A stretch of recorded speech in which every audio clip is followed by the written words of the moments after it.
special education, inclusion, and mainstreaming. Hindi man natin aminin pero marami pa rin sa atin ang nalilito sa pinagkaiba ng tatlo. Hi! This is Teacher Roniel, Special Education Teacher Advocate, Educational Psychologist, and for today's video ay aalamin natin ang pinagkaiba ng tatlo. Ano nga ba ang pinagkaiba ng special education, inclusion, at mainstreaming? At sisimulan natin sa philosophy ng tatlo, philosophy ng special education, philosophy ng inclusion education, and ang philosophy ng mainstreaming. Sa philosophy ng special education, ito ay student-centered. Ibig sabihin na nakafocus dapat sa strength and needs ng bata. Sa special education, naniniwala na mayroong ilang mga bata na hindi matutugunan ang kanilang pangangailangan kapag nasa general classroom sila. Kaya dapat nasa isang area sila na kung saan konti lang, limited lang sila para mabigyan sila ng appropriate and enough intervention para matutuhan nila ang skills na dapat matutuhan nila.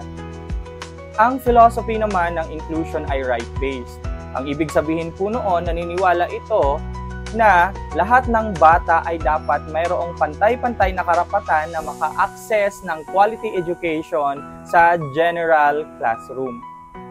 Ang philosophy naman ng mainstreaming ay preparatory and integrative. Ano ang ibig sabihin nito? Actually, si mainstreaming ay combination ng dalawa, pero this is a separate program.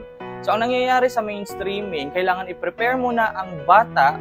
Dapat alam niya muna ang mga basics na skills para pag i-integrate na siya sa general education classroom ay makakaya niya ng sundan ang competency. In terms of the type of learners naman na nilalagay sa each program, sa special education, ang mga bata na nandito, yung mga learners na nandito ay may mga severe to profound disability na. Ang ibig sabihin, hindi na talaga nila makakaya ang competency, kaya specialized training na lang ang ibinibigay sa kanila. Tinuturuan sila ng mga skills para magamit nila in daily living. Sa inclusion program naman, ang mga bata dito ay composed of regular learners and yung mga learners na may special educational needs, pero nakukuha nila ang 50 to 75% ng competency given na may ginagawang accommodation and modification si teacher. Si mainstreaming naman, ang mga bata naman dito ay itong mga ipiniprepare. Merong mga atypical developing skills, no? May mga skills sila na hindi pa na-develop, pero piniprepare na sila, dinedevelop na yung mga skill na yun para i-integrate na sa general education.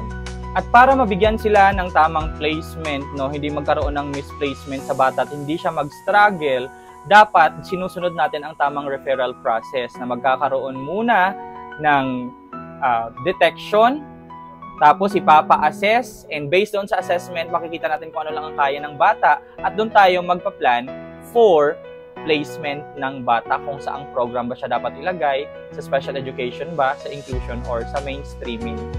And in terms naman sa pag-measure ng kanilang learning outcome, sa special education, since strength-based and need-based sila, kaya personalized ang pag-a-assess at pag-i-evaluate sa kanila.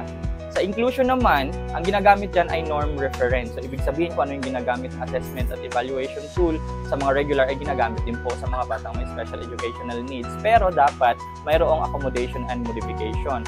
Dito sa mainstreaming is combination siya ng strength-based, need-based, and norms reference. Since, di ba, ipiniprepare sila na i-integrate sa regular classroom.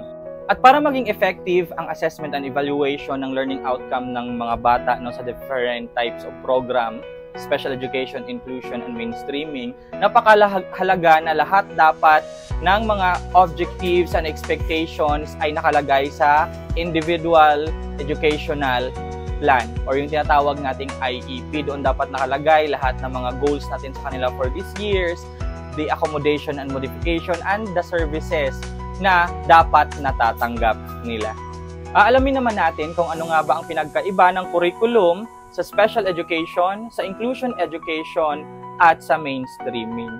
Sa special education, dito, need-based na at strength-based ang curriculum nila. Ano ang ibig sabihin nun? Hindi po sila sumusunod sa K-12 curriculum.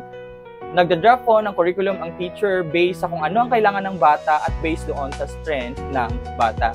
Sa inclusion education naman, ang curriculum na pina-follow natin dyan ay ang curriculum ng general education. So sa Philippines, K-12. So kung ano ang mga competency sa K-12, dapat 50 to 75% nun ay nakakaya ng bata.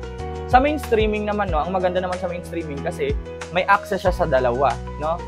Strength-based and need-based curriculum at the same time K-12 curriculum. Since ang bata na nasa mainstream ay ini-integrate din po sa regular classes.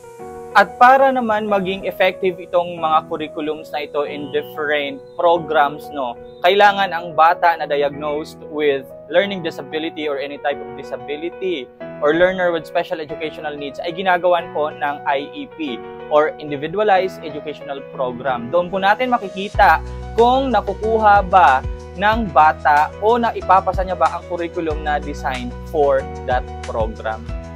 At sa pagbibigay naman ng mga services, no, na kailangan ng mga batang mayroong special educational needs at may disability, sa tatlong uri ng program, special education program, inclusion program, and mainstream, magkakaiba po ang setting ng pagbibigay ng services sa kanila. Sa special education program, ang lahat ng mga services ay dapat doon ipino-provide mismo sa special education room. Except of course sa mga therapy na maa-access nila sa labas. Sa inclusion naman, inclusion program, dapat lahat ng mga services kasama na doon ang pag-modify ng behavior, pagbibigay ng accommodation, pagbibigay ng modification ay dapat nangyayari sa general classroom. At sa mainstreaming naman, maaaring sa specialized room or sa resource room at maaari din na natatanggap nila sa general education classroom. Thank you for watching. If you want special education and inclusive education content, please follow, like, and subscribe.